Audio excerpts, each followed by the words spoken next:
Voilà, nous sommes arrivés au nœud de la pratique de droit. Ça et le chapitre sur les chrétiens sont ce qui m'a attiré à Pline.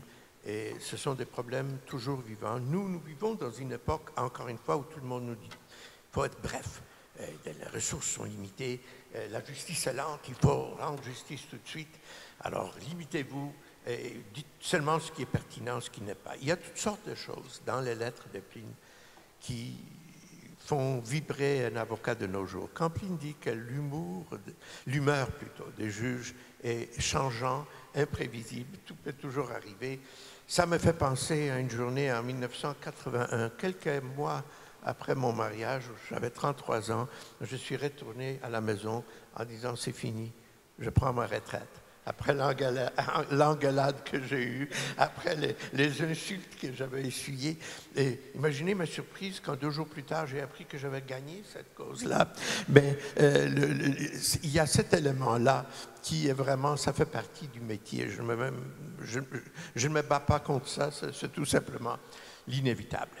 Mais les questions qui ont été posées sont d'une importance capitale. Les juges vont toujours nous dire « limitez-vous à l'essentiel, nous savons lire, nous comprenons tout, pas de digressions, pas d'autres choses ». Je pense que c'est faux. J'ai eu ce débat-là après une réunion d'une société d'avocats où je me suis engagé sur ça avec le juge John Laskin de la Cour d'appel de l'Ontario, un très bon juge par ailleurs, qui disait il faut être concis, bref, etc. Tous les grands avocats vont l'accepter. Je lui ai dit, Pline le Jeune a dit le contraire. Là, il m'a regardé, il m'a dit envoyez-moi ça. Puis je lui ai envoyé les chapitres, les lettres en question. Il y a eu une correspondance qui a, je ne sais pas s'il a changé d'avis ou non, mais je sais qu'il a lu Pline parce qu'il a envoyé quelques commentaires. Je pense que Pline avait raison. Une concision extrême et dangereuse. D'abord, ça nous limite à certaines choses, et lui a dit, avec le juge d'humeur inconstant, qui sait quel argument va plaire à l'autre partie. Vous pensez que j'argumente A, B, C, D, mais l'argument D, ça ne me convainc pas. Mais voilà, le juge saute sur D. On ne sait pas, on ne peut pas ne pas le plaider. Deuxièmement, il y a une chose qu'on n'aime pas, c'est que le droit soit limité aux questions purement juridiques. Je pense qu'il s'approche de ça, qu'il faut parler des littératures, d'histoire, dans l'argument juridique. C'est le mythe qui fait partie de notre rectitude politique de nos jours, qui a un système de droit qui est parfait, juste et qui a des règles de droit. Nous pouvons le découvrir scientifiquement. S'il y a un juge compétent, un avocat compétent, on peut venir à la conclusion quelles sont les règles de droit. C'est le positivisme, qu'il y a une réponse juridique qui est tout à fait différente d'une réponse morale et éthique. Or, c'est faux. C'est faux, il n'y a pas de réponse juridique. La réponse juridique est un mythe du présentisme. Nous pensons que la règle est telle et telle, et la règle favorise toujours le fort et le puissant, parce que la soit-dite règle est facile à cerner. Si on a 20 avocats qui nous assistent, si on a beaucoup d'ordinateurs et d'autres choses, on ne fera pas d'erreur, la règle va être remplie. Le droit, c'est plus que la règle. Je retourne à la remarque de Lord Denning. Si le droit est en danger de commettre une injustice, il faut trouver un moyen. Donc, il y a des moyens de trouver la justice. Je n'ai jamais hésité à plaider la littérature, l'histoire, la philosophie en cours. Si un juge me disait « c'est pas juridique ce que vous me dites. Qu'est-ce que ça fait? Vous avez peut-être raison, mais mes mains sont liées, c'est le droit. » Y a-t-il des règles de droit? Peut-on écrire? C'est Napoléon qui pensait, quand il faisait rédiger le code civil, le code Napoléon, « Je voudrais que vous me rédigiez un code qui sera tellement clair que tout citoyen va connaître son droit sans avoir besoin des avocats ou des juges pour l'expliquer. » Pensez-vous que Napoléon a eu son souhait? Que le code Napoléon est si clair et si facile que personne ne sait, personne n'a besoin d'explication? Ce n'est pas possible. Et je me souviens toujours d'une journée, dans ma pratique, où une de mes collègues au bureau est retournée de la cour en larmes. Je n'ai pas pu expliquer ma cause. La juge, en première instance, m'a dit « Je connais le droit, maître. Pourquoi vous me dites ça? Je le connais. Expliquez-moi quelques faits autour de ça, mais moi, je connais le droit. Vous n'avez pas besoin de me le dire. » J'ai eu la plus grande satisfaction au monde quand j'ai lu le jugement qui cassait le jugement de la juge qui savait tout. De façon fracassante, je m'imaginais comment elle lisait ce jugement-là. Elle qui savait déjà, connaissait les règles, elle savait tout, elle n'avait pas besoin des explications de ma collègue parce qu'elle savait, connaissait les règles, elle. Eh bien, le juge plus haut connaissait les règles aussi, peut-être, mais il le connaissait différemment d'elle. Je pense qu'il faut expliquer tout. Il faut argumenter les arguments qui paraissent moins probables parce qu'on ne sait jamais quand le mode va changer, quand il va y avoir un revirement. Donc, il faut plaider ce que les Anglais appelleraient les long shots. Il faut également plaider les arguments non juridiques. Je sais, parce que je sais que je l'ai fait la semaine dernière, j'ai eu un sourire, pas de critique de la part du juge. J'ai dit que l'injustice qui est arrivée ici est comparable à celle qui est arrivée dans La joie de vivre de Zola, à la fille dans ce roman-là. Et je ne sais pas si le juge n'a rien dit, mais je pense que c'était une chose importante à souligner, que c'est la vie, la vraie vie dont nous discutons, et non pas des règles arides, et que lui, il avait raison. Également, la question de la durée des plaidoiries. C'est vrai que la justice est lente.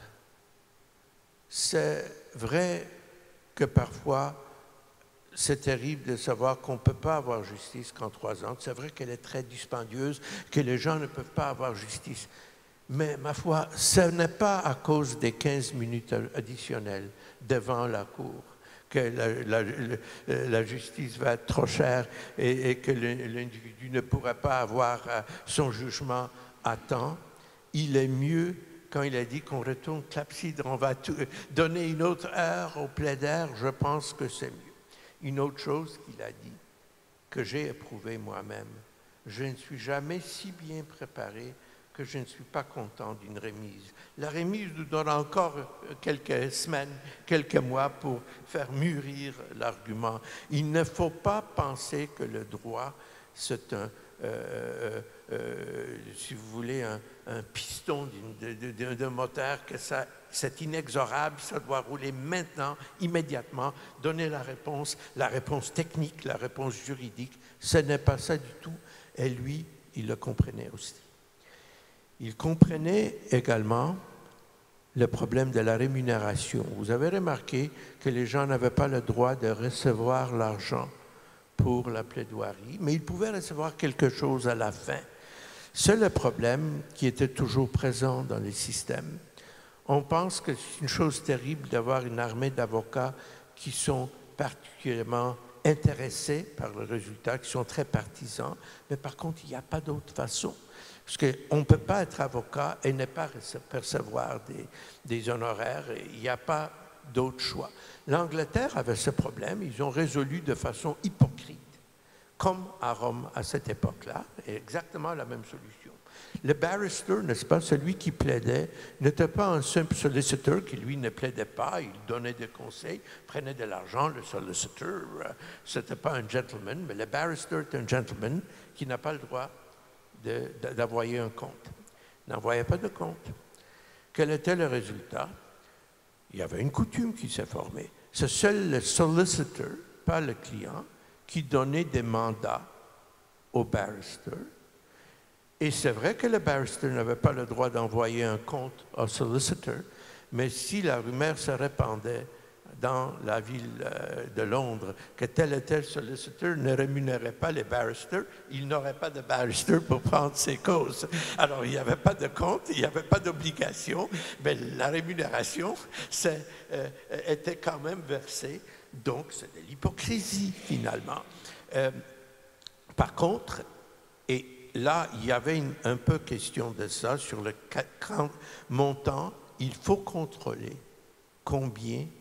Il faut avoir des limites au coût de la justice, parce que s'il n'y a pas de limites, les riches, les puissants vont contrôler tout devant la cour. Il faut trouver des moyens de réduire les coûts, de réduire les comptes, de rendre la justice abordable aux citoyens moyens. Et on voit que ce problème existait à Rome, même dans un système économique très différent, même devant une situation de tribunaux nommés différemment, établis différemment. Il y a une autre différence dont on ne parle pas. Il parle, par exemple, du fait que les gens avaient parfois des discours un peu plus concis, mais aussi parfois plein de digressions, d'autres choses, parce que c'est les discours qui étaient préparés non pas pour la plaidoirie, mais pour la publication. C'est comme ça que nous connaissons Cicéron, par exemple. Ces discours étaient publiés et circulés. Chez nous, la justice est souvent écrite. À ce moment-là, si on a déjà écrit les arguments, on peut se permettre d'être un peu plus concis. Si on a abordé un argument qu'on pense n'a pas beaucoup de chances de réussir, on peut dire au juge, Votre Seigneurie, j'ai déjà écrit ce que j'avais à dire sur l'argument numéro 3, alors je ne me répéterai pas, mais je réitère que ceci est plaidé. Et si le juge veut prendre cet argument qui me paraît au début avoir présenté peu d'espoir, il peut le faire. Donc, quand tout a été écrit avant, on peut peut-être se permettre plus de concision. Mais l'idée qu'il faut limiter les discussions et surtout les limiter aux sujets, entre guillemets, purement juridiques et pernicieuses. Cela empêche la réforme, le changement, le revirement. Il faut pouvoir dire à la Cour, c'est injuste pour d'autres raisons.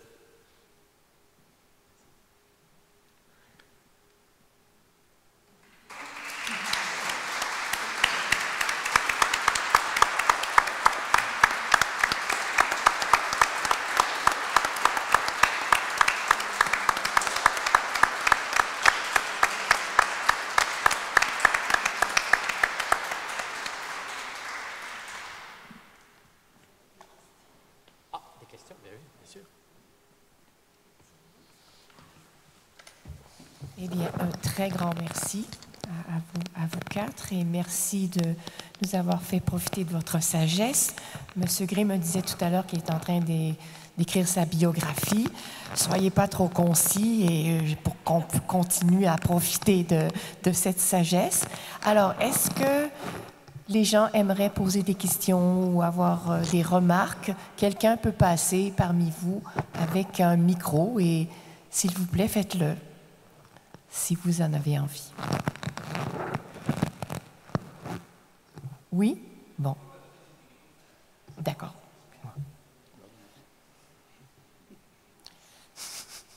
Bonjour. Je voudrais vous poser une simple petite question. À vous-même. C'est moi? OK.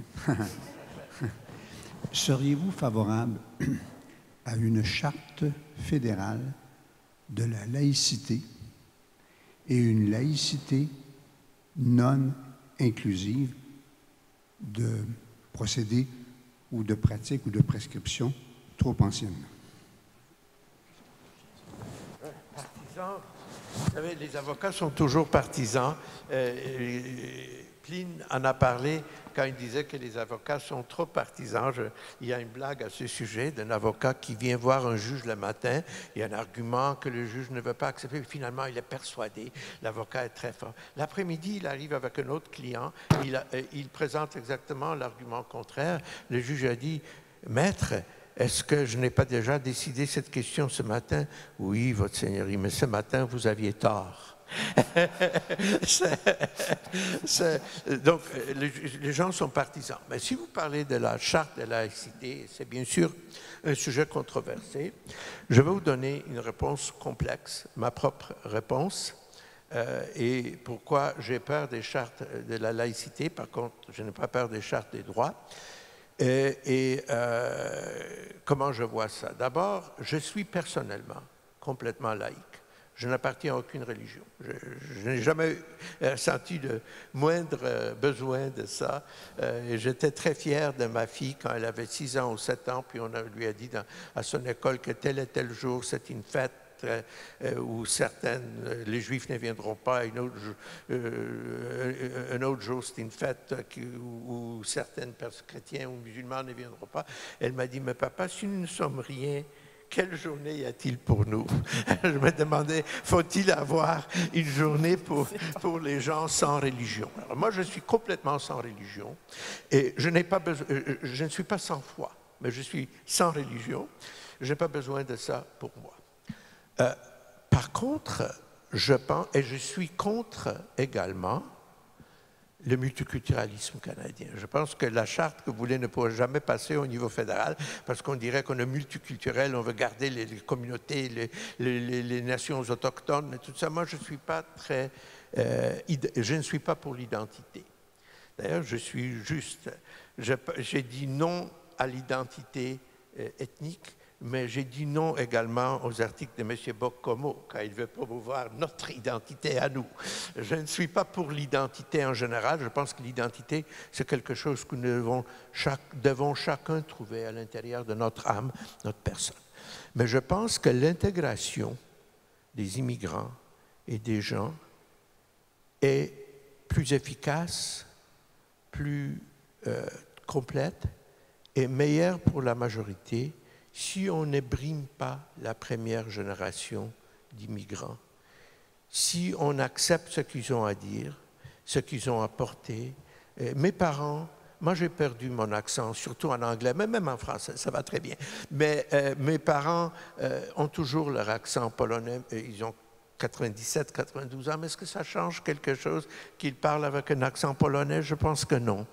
Je crois que les gens qui contribuent, qui portent un foulard, qui portent un kirpan, qui portent une kippa, ce serait dur et cruel de faire changer. Et je vais vous dire, par exemple, que le Parti québécois, à un certain moment, et je veux immédiatement souligner que je ne suis absolument pas contre, je suis un grand admirateur de René Lévesque, sans être souverainiste, je ne sais pas une guerre sainte contre le Parti québécois, mais ils ont fait une erreur sur une chose. Ils ont dit que les enfants des immigrants, dans les cours d'école, devraient parler français, parce qu'autrement, ils vont continuer à parler leur propre langue. Et quand je suis arrivé à l'âge de 9 ans, je ne parlais pas anglais, c'était à l'école anglaise que les immigrants allaient à cette époque-là. J'étais très triste, très seul. Et quelques mois plus tard, un autre garçon polonais est arrivé et nous avons parlé polonais pendant la récréation, pendant 6 mois ou 1 an.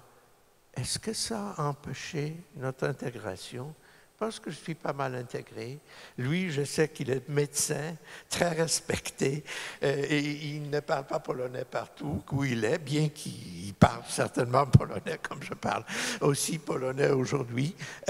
Je pense qu'il ne faut pas insister sur l'intégration de façon dure.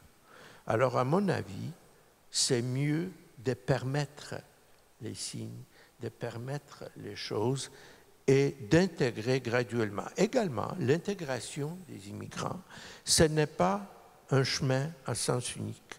Ce n'est pas seulement eux qui sont intégrés chez nous. Il y a des gens qui disent « vous êtes maintenant chez nous, faites comme nous ». Ce n'est pas tout à fait ça. Bien sûr que la prochaine génération va ressembler plus à nous, parce que quand même, les immigrants sont un infime pourcentage. Mais la contribution va dans les deux sens. Je vais vous donner un exemple qui n'est pas particulièrement controversé. Si nous allions à Joliette ou dans une autre petite ville québécoise en 1880 ou même en 1920 et nous voulions manger un bon lunch, pensez-vous que nous trouverions du spaghetti ou du sushi ou toutes sortes de choses? C'est les immigrants qui les ont fait venir. Et j'ose penser que, par exemple, mon grand amour qui est toujours là, de la poésie polonaise ou de la littérature polonaise, peut servir comme contribution à notre société. Ce n'est pas nécessaire pour moi d'oublier tout ça. Oublie ce que tu as appris pendant les premiers 5 ou 6 ans ou 10 ans de ta vie. Tu es ici maintenant, tu vas être Canadien ou Québécois, dépendant des temps. À cette époque-là, c'était Canadien, maintenant, ça serait peut-être Québécois. C'est mon oncle qui me l'a dit, un oncle que j'ai beaucoup aimé et respecté et qui me manque maintenant. Mais il dit, tu es Canadien maintenant, arrête de lire les livres polonais. Il n'avait pas raison. Ça n'a pas fait de mal pour moi de lire les classiques polonais, même ici, après. Alors, la conclusion à laquelle je viens, c'est qu'il ne peut pas se formaliser. Et maintenant, notre gouvernement Couillard est en train de promouvoir une autre charte, une charte qui n'est pas particulièrement contraignante parce qu'il va permettre les signes la plupart du temps. Mais il y a une chose qui m'horripile dans cette charte, qui m'horripile à un point tel que je ne sais pas, je fais référence à la cruauté qui, je pense, se répand dans notre société. Il faut recevoir et donner des services dans le secteur public à visage découvert. Ah oui? Donc, une femme qui vient en burqa et qui a tous les symptômes d'une crise cardiaque, on va lui dire « Madame, on ne veut pas vous donner de services ici à l'hôpital parce qu'il faut le faire à visage découvert ». Qui a pensé pour un moment qu'on peut refuser de donner des services médicaux à cause de ce que la personne porte ou comment la personne se comporte? Les médecins qui finissent nos facultés de médecine jurent chaque année, ils prennent le serment d'Hippocrate qu'ils vont donner à tout le monde. Cela comprend Adolf Hitler, cela comprend n'importe qui. S'il est malade, il faut le soigner, mais pas une femme en burqa. Mais est-ce que nous sommes devenus fous? Alors, c'est pourquoi je suis contre une charte de l'État. Bien que je suis contre le multiculturalisme, je suis beaucoup plus d'accord avec le Québec qu'avec le Canada sur les questions de multiculturalisme et intégration.